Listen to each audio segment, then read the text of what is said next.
The October rain hammered against the windows of the Mitchell house in Nottingham as Sarah stood watching her 3-year-old son Thomas play with his toy trains. His honey-blonde curls cascaded past his shoulders, catching the dim afternoon light. "He's going to be mistaken for a girl his entire childhood if we don't do something," David said, appearing beside her with 2 mugs of tea. This conversation had been circling them for weeks now. Thomas looked up at his father's voice, hazel eyes bright with innocent curiosity. A strand of hair fell across his face, and he brushed it away before returning to his imaginative play. "I know," Sarah whispered. But those curls were the last visible remnant of Thomas's babyhood, the final thread connecting him to the tiny infant she'd cradled in her arms. Once gone, he would look different, older, further away somehow. "My mum called again," Sarah said. "She thinks we're being ridiculous." David smiled slightly. "Margaret Thompson had very definite opinions about child-rearing, but she's not entirely wrong, is she? Look at him." Sarah saw their beautiful boy, but she also saw time passing. "I see time passing, and I'm not ready for it." This was the heart of it. Thomas's baby book sat on the shelf, full of meticulously recorded milestones. First smile, first tooth, first steps, each one bittersweet. The curls were the last holdout. "Do you remember what you said when he was born?" David asked gently. "You promised to love him through every change." Sarah remembered the 18 hours of difficult labor. "Every change," she repeated, understanding.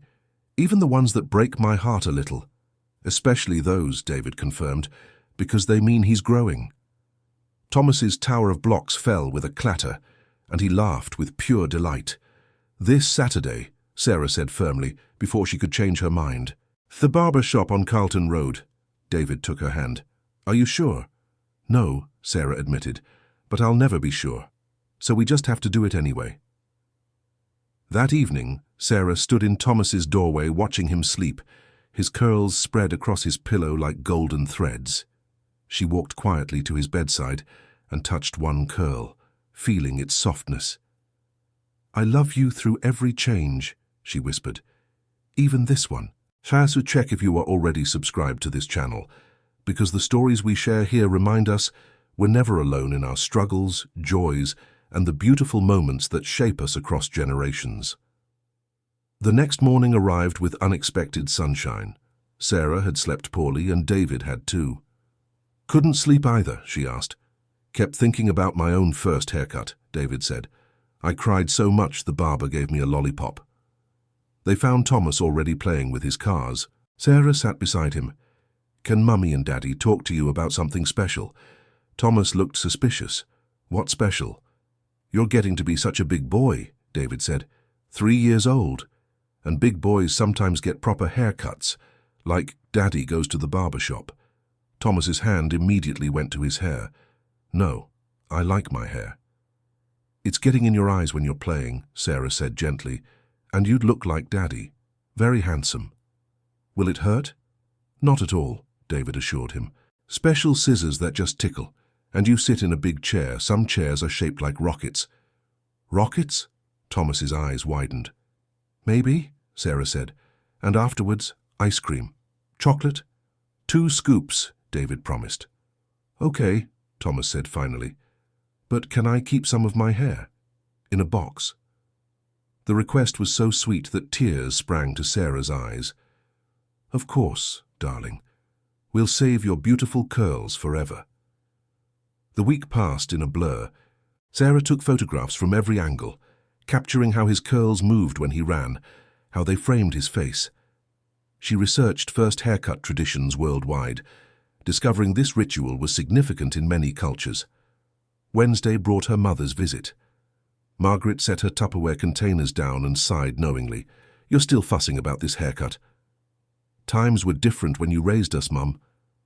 "Children were different, maybe." Margaret made tea efficiently. "But I understand. He's your only one." Sarah felt the sting of that truth. They'd been trying for another child without success. "I cried the entire first day you started school," Margaret admitted. "Every mother goes through it. Every step away feels like a little death. It's the price we pay for doing our job right. We raise them to leave us. That's depressing. It's honest. And here's what else is honest. You'll survive it. You'll see Thomas with his new haircut, looking proud and grown up, and you'll realize this is what love looks like. Not holding on, letting go. That evening, Sarah showed Thomas pictures of boys' haircuts on her tablet. That one, he said, pointing at a style like David's. You're going to look so handsome, Sarah said. Will I still be Thomas? He asked suddenly. Sarah's heart clenched. Of course you'll always be Thomas. Your hair doesn't make you who you are. You're Thomas because of what's in here. She tapped his chest, and here she tapped his forehead. Your kindness, imagination, love for dinosaurs, those don't change with a haircut. Mummy, after my haircut, will I be brave like Daddy? You're already brave, Sarah said softly. Being brave means doing things even when you're scared. I'm a little bit scared, Thomas whispered. Me too, Sarah whispered back, but we'll be brave together. Saturday morning came with indecisive weather, clouds chasing across the Nottingham sky. Thomas woke unusually quiet, picking at his toast, occasionally touching his hair. Nervous? David asked. Thomas nodded. That's normal. But afterwards you feel brilliant. Your head feels lighter and you look smart. At 10 o'clock they walked toward Carlton Road. 20 minutes that felt both too fast and too slow. They passed familiar landmarks, Mrs. Henderson's garden, the corner shop, the pub. Arthur's barber shop sat between a charity shop and a Chinese takeaway, its traditional pole spinning. Inside, an elderly gentleman was having his hair trimmed. Arthur looked up. David Mitchell, and this must be young Thomas, quite a head of hair there. Thomas pressed against Sarah's leg, suddenly shy. First haircut, Sarah said, her voice too bright. A momentous occasion, Arthur said warmly. After finishing his current customer, he turned his attention to Thomas. Would you like to sit in my special chair? Arthur helped Thomas up, adding a booster cushion. He draped a cape around Thomas's shoulders. You've got beautiful hair. Your mum's been taking good care of it. Thomas nodded warily. What we're going to do is make you look smart like your dad. How does that sound? Okay, Thomas whispered. Sarah moved where Thomas could see her in the mirror, phone in hand. Arthur caught her eye and gave her an understanding nod. He'd seen countless mothers in this exact position. The first cut was hardest. Arthur separated one curl, held it, and cut. The curl fell to the floor. Sarah felt dizzy, gripping the counter. But Thomas was fine, watching with fascination as Arthur worked, cutting curl after curl with gentle patience. Arthur kept up conversation, asking about toys and cartoons. Thomas began to relax, even smile. You're being such a big boy, Arthur said. I bet Mummy and Daddy are proud. We are, David said. So proud. More curls fell. Thomas's head transformed, neck visible, ears revealed. He looked older, like a boy instead of a baby. Nearly done, Arthur said cheerfully. Sarah realized something crucial. She was making this about herself when it should be about Thomas. He wasn't mourning his curls. He sat straighter, cooperating beautifully, glancing at his reflection with growing curiosity and pride. If you're feeling that bittersweet ache of watching a child grow up, leave a comment right now saying, I understand this moment, because that shared understanding connects us all. When Arthur removed the cape and turned the chair, Thomas's face broke into a surprised smile. I look like Daddy. You certainly do, Arthur said. Very handsome. David scooped Thomas up, hugging him. You look brilliant, mate. Thomas ran to Sarah. She knelt, catching him, feeling the unfamiliar shape of his head. But his eyes were the same. His smile was the same. Do you like it, Mummy? I love it, Sarah said, meaning it. You look so grown up and handsome. My head feels lighter, Thomas said, running his hand over his head. It's funny. Arthur produced a small envelope. I saved some of the longer curls for your memory box. Thank you, Sarah managed to say. They walked to the ice cream shop. Thomas had his 2 scoops of chocolate, getting it everywhere. At the park, he found his friend Lucas and proudly showed off his new hair. First haircut, another mother asked Sarah knowingly. How did you guess? I've been there 3 times. It never gets easier for us mothers, does it? No, Sarah agreed, watching Thomas run so light and free.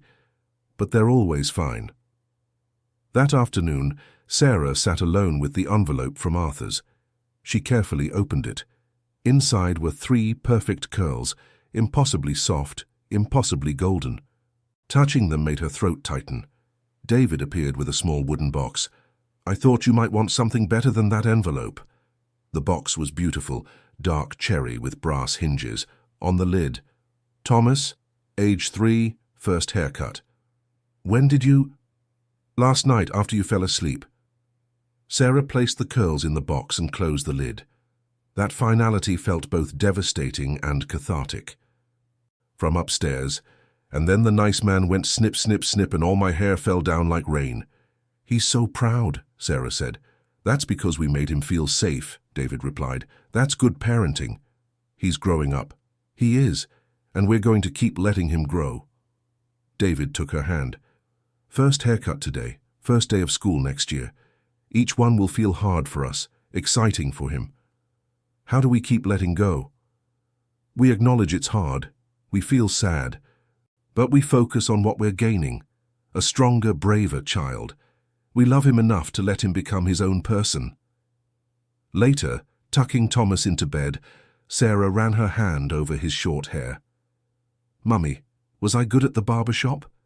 You were wonderful, so brave." "It wasn't scary like I thought." "Sometimes things aren't," Sarah said. "Sometimes we imagine things will be hard, but they're not so bad. That's a good lesson." "Will I have lots more haircuts?" "Yes, every few weeks. But now you know what to expect." After Thomas fell asleep, Sarah reflected on the week. She was stronger than she'd thought. Thomas was ready for more than she'd given him credit for. She wasn't losing him. She was gaining new versions of him. Each stage had its own beauty. The baby was wonderful, but so was this little boy. The love didn't change, just the way it was expressed.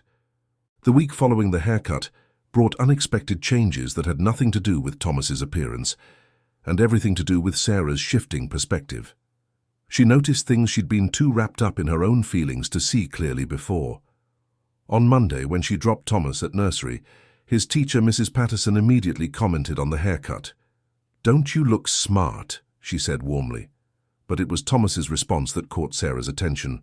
"I'm a big boy now," he announced with unmistakable pride, standing straighter, shoulders back. Several other children gathered around, equally impressed. One little girl named Emma, who'd never paid Thomas much attention before, smiled shyly at him. "I like your hair," she said. Thomas beamed, and Sarah realized something crucial. The haircut hadn't just been a loss. It had also been a gain in Thomas's social world. Children notice these markers of growing up, and they respond to them.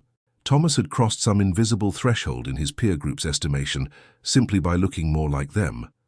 Walking home from nursery alone, she had 3 hours before pickup, Sarah found herself in the park where they'd played on Saturday.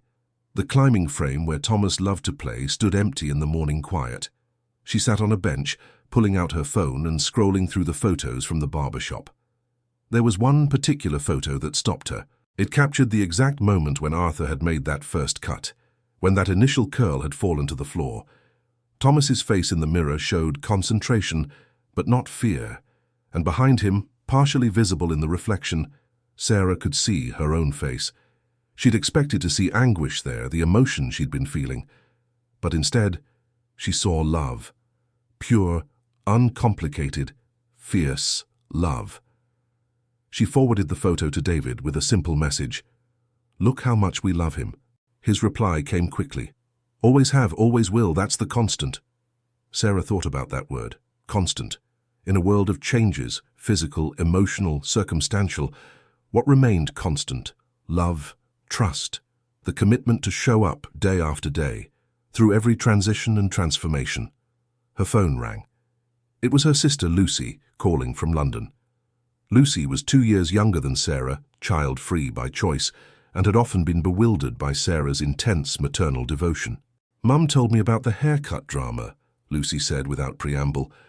"Are you okay? She made it sound like you'd been properly emotional about it."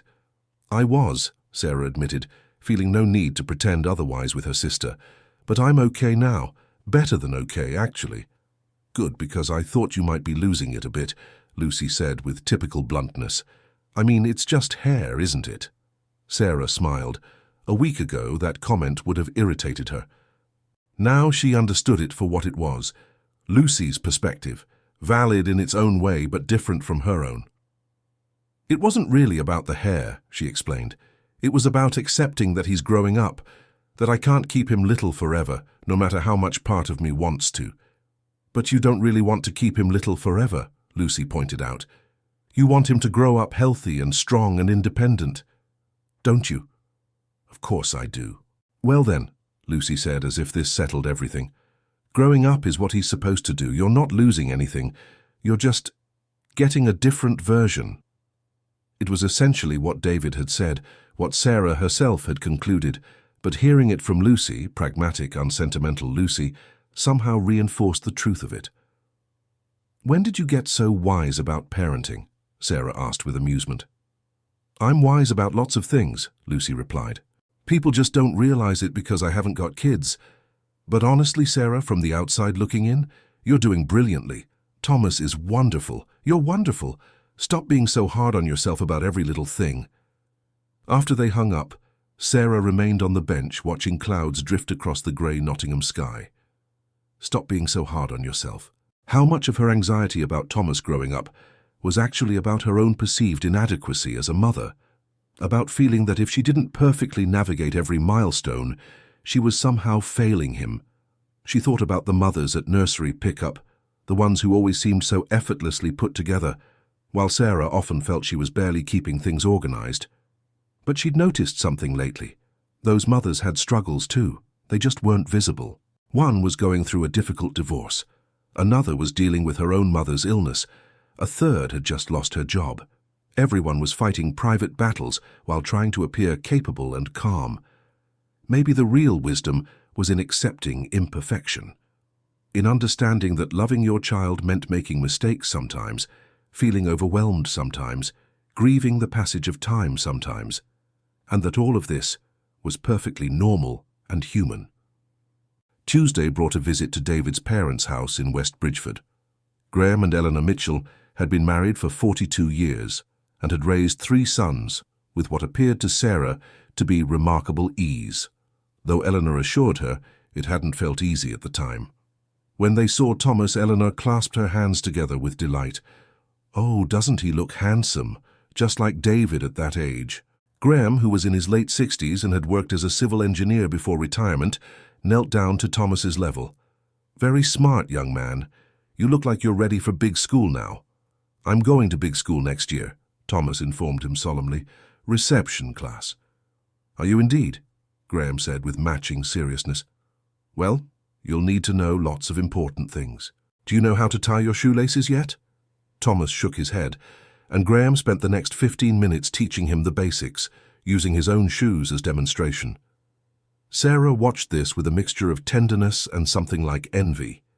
Graham had a patience with Thomas that seemed effortless, whereas Sarah often found herself short-tempered after a long day. Over tea, while Thomas played in the garden with the football Graham kept there specifically for visits, Eleanor broached a subject that Sarah had been avoiding thinking about. Have you given any more thought to trying again? Eleanor asked gently. For another baby? David shifted uncomfortably. They'd told his parents about their attempts to conceive, but Sarah knew David regretted sharing what felt like such private information. We're still trying, Sarah said carefully. Nothing yet, though. Eleanor reached across and patted her hand. These things happen in their own time. We tried for 3 years between David and Michael. 3 years of hoping every month and being disappointed. It's exhausting, isn't it? Sarah felt tears prick her eyes. She hadn't expected this understanding. It really is, she admitted. And I keep thinking, what if Thomas is all we get? What if I've wasted all this time being sad about him growing up when I should just be grateful I have him at all? Oh, love, Eleanor said softly. You haven't wasted anything. And even if Thomas is your only child, which we don't know yet, that doesn't make your feelings about him growing up any less valid. I had 3 boys, and I still cried at every milestone. It's not about how many children you have. It's about the love you feel for each one. Graham had come back inside and had overheard the last part of this conversation. He settled into his armchair, his weathered face thoughtful. "You know what I think?" he said. "I think you're doing exactly what you should be doing. You're paying attention. You're present for every moment, even the hard ones. That's what good parents do." "I don't feel like a good parent most of the time," Sarah confessed. "I feel like I'm constantly getting it wrong, being too anxious, too protective, too emotional about everything." "That's because you care," Graham said simply. "The parents who should worry are the ones who don't question themselves. You're doing fine. Better than fine." Looking out the window at Thomas, who was attempting to kick the football into an improvised goal made of garden chairs, Sarah felt something shift again. Not a dramatic revelation this time, but a quiet acceptance. She was doing her best. That had to be enough. Wednesday brought an unexpected gift. Sarah was sorting through old photographs, a habit she'd developed of late, though she knew it bordered on obsessive, when she found a picture of her own mother holding her as a baby. Sarah must have been about 6 months old, all fat cheeks and wide eyes, and Margaret was young, probably only in her early 20s. But the expression on Margaret's face was unmistakable: fierce, protective love, mixed with something that looked like fear. Sarah stared at this photo for a long time. Her mother, so pragmatic and no-nonsense now, had once been a young, scared parent too, had felt these same overwhelming emotions, had worried about doing everything right, and Sarah had turned out fine. More than fine. She took the photo to her mother's house that afternoon, finding Margaret in her garden, pulling weeds despite the drizzle. "Mum," Sarah said, showing her the photograph. "Look what I found." Margaret straightened up, pulling off her gardening gloves to take the photo. Her face softened immediately. "Oh my goodness, I remember that day. You'd been up all night crying, teething something terrible, and I was exhausted and convinced I was the worst mother in the world. Your father took that picture to prove I wasn't, to show me that you were healthy and I was managing, even though I didn't feel like I was." "You felt like the worst mother in the world?" Sarah asked, surprised. "All the time," Margaret admitted. "Constantly, with all 4 of you. I kept waiting to feel like I knew what I was doing, but that feeling never really came. You just keep going, keep loving them, keep trying your best. That's all any of us can do." Sarah felt something unlock in her chest. "Why did you never tell me this before? You always seemed so confident, so certain about everything." "Because I didn't want to burden you with my doubts," Margaret said. "Wanted you to feel like you could come to me for answers. But the truth is, love, there aren't always answers. Sometimes there's just love and hope and a prayer that you're not messing them up too badly." They went inside for tea, and Margaret pulled out her own collection of photos. Together they looked through images of Sarah's childhood: first day of school, learning to ride a bike, Christmas mornings, family holidays. In each one, Sarah tried to see herself through her mother's eyes, to understand what Margaret must have felt watching her grow up. "Did you feel like this when I had my first haircut?" Sarah asked. Margaret smiled. "I did. I cried all the way home from the barber's. Your father thought I'd gone mad, but it felt like such a big change, didn't it? From baby to child. It's a threshold moment." "That's exactly what it felt like," Sarah said, grateful for the understanding. "And I kept thinking, I'm being ridiculous, it's just hair, but it felt like so much more than that." "Because it is more than that," Margaret said firmly. "It's about time passing, about your baby becoming their own person, about your role changing from protector to guide. Those are big things. You're allowed to feel big feelings about them." By Thursday, Sarah had returned to her usual routine, but with a lighter heart. The existential crisis that had gripped her for weeks had loosened its hold. She still felt twinges of sadness when she looked at Thomas's baby photos, still touched the curls in the wooden box David had made. But alongside the sadness was acceptance, and even excitement about what came next. That evening, Thomas asked if they could bake cookies together. This was a new interest of his, inspired by something they'd done at nursery. Sarah agreed, and they spent a messy, flour-covered hour making chocolate chip cookies. Thomas's attention span was still quite short, so Sarah ended up doing most of the work while he helped by eating chocolate chips and licking spoons. But watching him so seriously measure ingredients with her help, seeing his concentration as he pressed cookie cutters into the dough, hearing his delight when the cookies came out of the oven golden and perfect, these were the moments that mattered. Not the hair, not the way he looked, but who he was becoming. "Mummy," Thomas said, mouthful of cookie, "these are the bestest cookies ever." "They really are," Sarah agreed. "We make a good team, don't we?" "The best team," Thomas confirmed with utter confidence. And Sarah realized this was it. This was the joy of parenting, not in keeping him unchanging and small, but in discovering each new phase together, in finding joy in cookies and football and drawing pictures, in watching him master new skills, form new opinions, become more fully himself. Friday afternoon, Sarah met her friend Rachel for coffee while Thomas was at nursery. Rachel had twins who were now 7 years old, and she'd been through many of the experiences Sarah was navigating for the first time. "I heard about the haircut drama," Rachel said with a knowing smile. "How are you doing?" "Better," Sarah said honestly. "It was harder than I expected, but I'm coming through the other side of it, I think." "It gets easier and harder simultaneously," Rachel told her. "Easier because you stop fighting the inevitable, harder because the stakes get higher. First haircut feels massive when you're in it, but wait until the first day of school, the first time they stay over at a friend's house, the first time they tell you they don't need your help with something." "That's encouraging," Sarah said dryly. Rachel laughed. "I'm not trying to discourage you, just preparing you. The thing is, each transition teaches you something. Teaches you that you're stronger than you think, that they're more capable than you give them credit for, that letting go doesn't mean loving less. It's all training for the bigger releases that come later. Like when they leave for university," Sarah said. "Exactly. Though I can't even think about that yet without wanting to cry, and mine are only 7. Rachel stirred her coffee thoughtfully. "But here's what I've learned. The mothers who struggle most are the ones who try to hold on too tight, the ones who resist every change, who can't let their kids grow up. That's when problems happen. When you love them so much, you try to keep them dependent on you." "I don't want to be that mother," Sarah said firmly.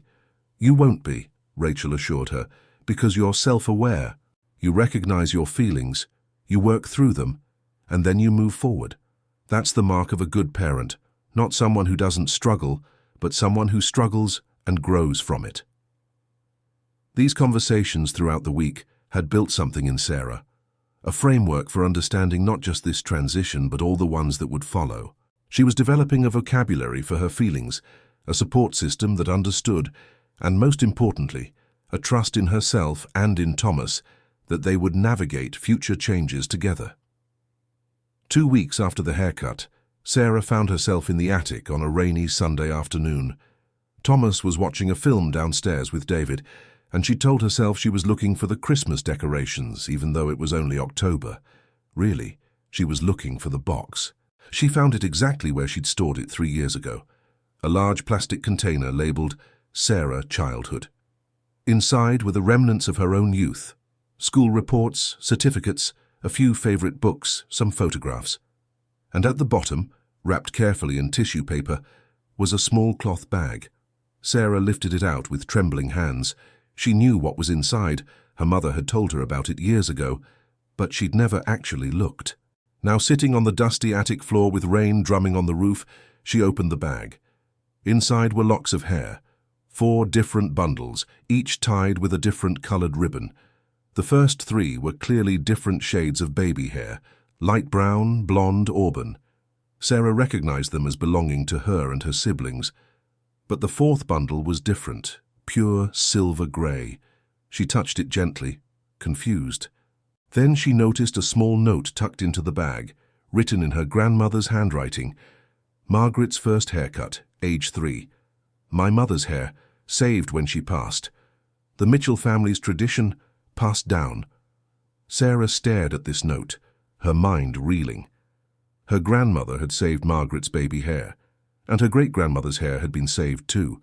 This wasn't just about Thomas. This was a tradition stretching back generations, an unspoken ritual of preservation and memory. She thought about the wooden box David had made, currently sitting on their bedroom dresser with Thomas's curls inside. They had unknowingly been continuing something ancient, something that connected them to ancestors they'd never met. With shaking hands, Sarah took a photo of the bundles of hair and texted it to her mother. "Did you know Grandma saved all our hair? And her mother's hair too?" Margaret's response came quickly. "I'd forgotten about that. She used to say hair was the only part of us that didn't decay, that could last for centuries. Said it was a way of keeping those we love close, even after they're gone." Sarah sat with this information, feeling the weight of it. Her great-grandmother, whom she'd never known, was here in this bag. A physical remnant of a woman who'd lived and loved and raised children and eventually died, leaving behind only memories and this lock of silver hair. It was both deeply sad and strangely comforting. She descended from the attic with the bag clutched carefully, finding David and Thomas still absorbed in their film. She settled beside them on the sofa, the bag on her lap, and David glanced at it curiously. "What's that?" he asked. "Family history," Sarah said simply. "I'll explain later." When the film ended and Thomas went upstairs to play, Sarah showed David what she'd found. She watched his face as he processed it, saw the moment understanding dawned. "So this isn't just something we did," he said slowly. "This is something families have been doing for... how long?" "I don't know," Sarah admitted, "but at least 4 generations. Maybe more."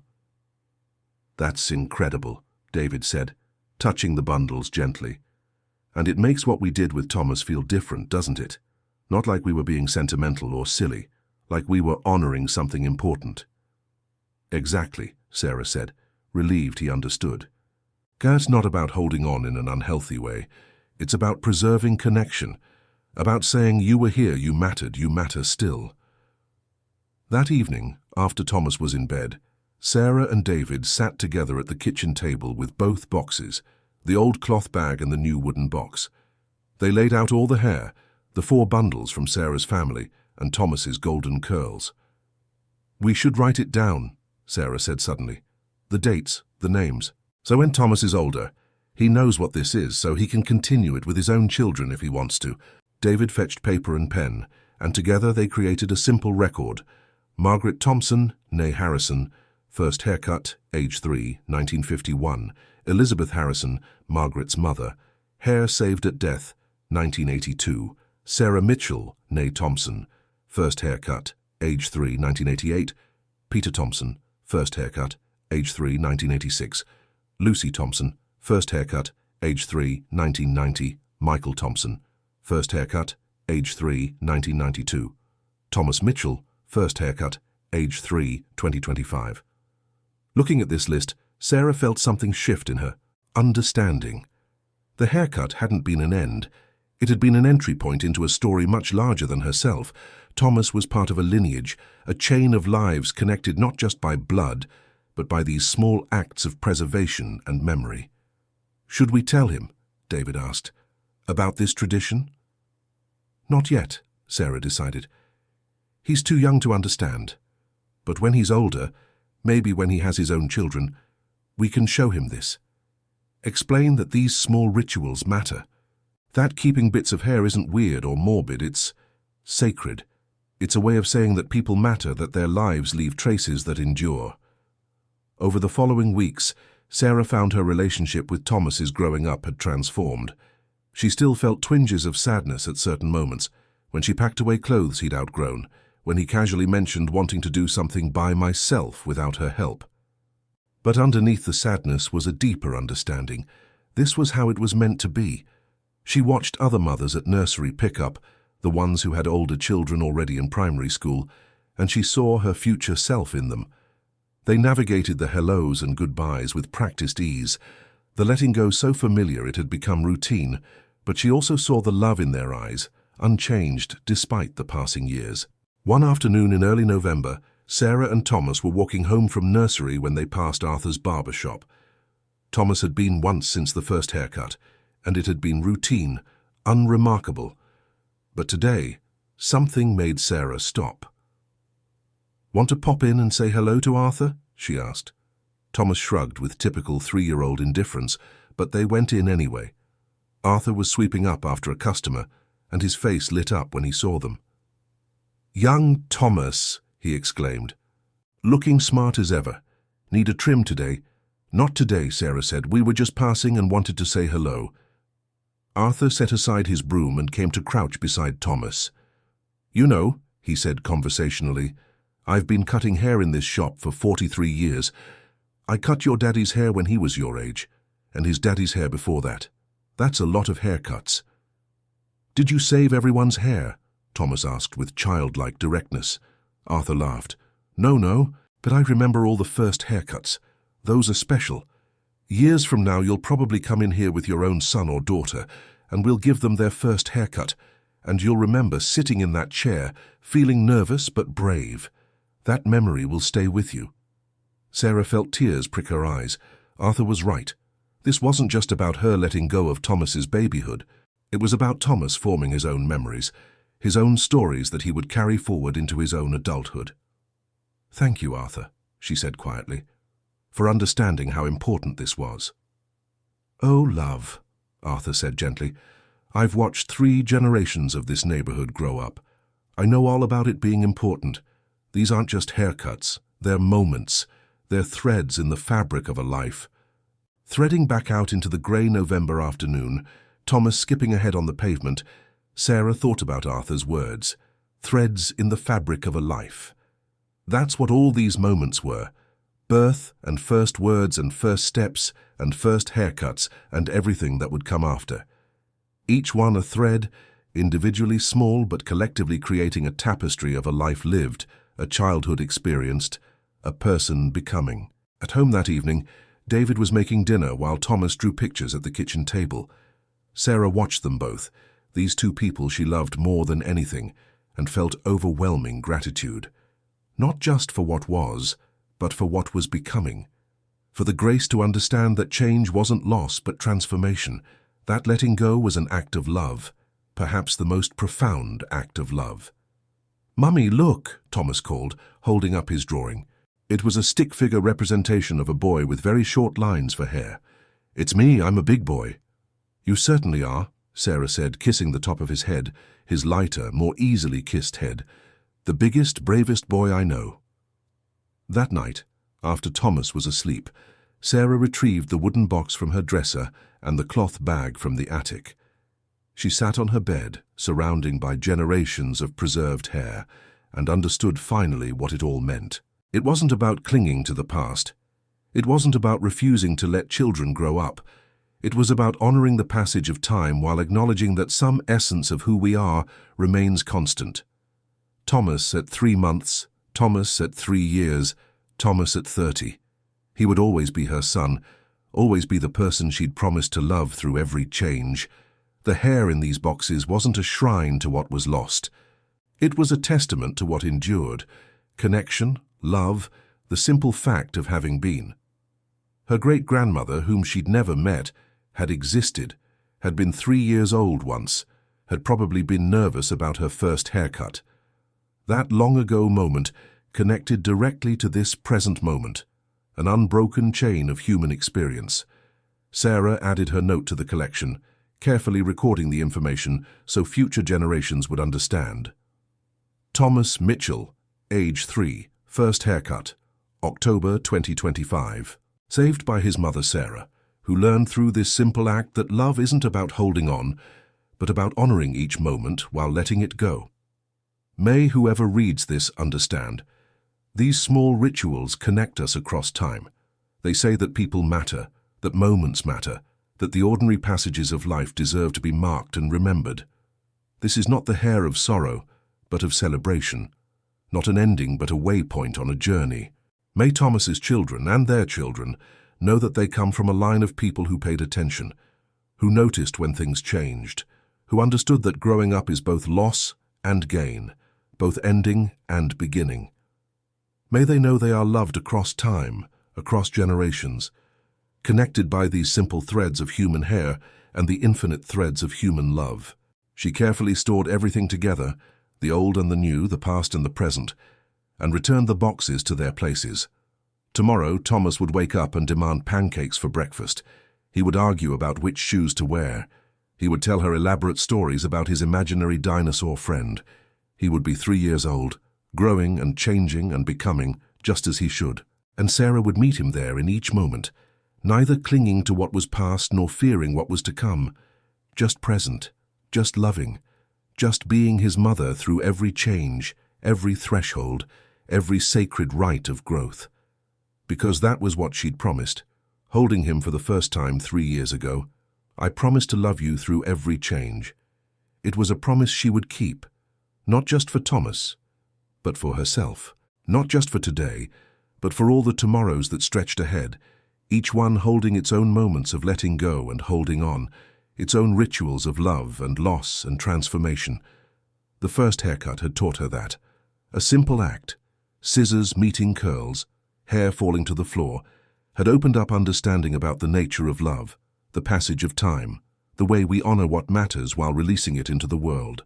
Outside, November rain began to fall again, that gentle, persistent rain so characteristic of Nottingham autumns. Inside, Thomas slept peacefully, his lighter head resting on his pillow, his stuffed elephant clutched in his arms. And in her room, Sarah sat surrounded by tangible proof that people endure, that love transcends time, that the small rituals we enact with intention become the foundation of who we are and who we raise our children to be. This was the sacred thread that connected them all, past to present, parent to child, moment to moment. And understanding that, accepting it, celebrating it, that was the gift the first haircut had given her. Not loss, but perspective. Not an ending, but a doorway into all the beautiful, complicated, sacred moments still to come. If you watched this far, it's because you connected with Thomas and Sarah's journey, because you understand the profound beauty hidden in ordinary moments. Leave a comment saying, "I watched this far," so we can recognize each other as people who pay attention, who understand that the smallest rituals carry the deepest meanings, who know that love is in the letting go as much as in the holding on. And if this story moved you, hit the like button and share it with someone who needs to hear that it's okay to feel deeply about the passages of childhood, that being emotional about growth doesn't make us weak, but human. Subscribe to this channel for more stories that honor the quiet moments that shape our lives, the ordinary magic that surrounds us, if we just pause to notice it.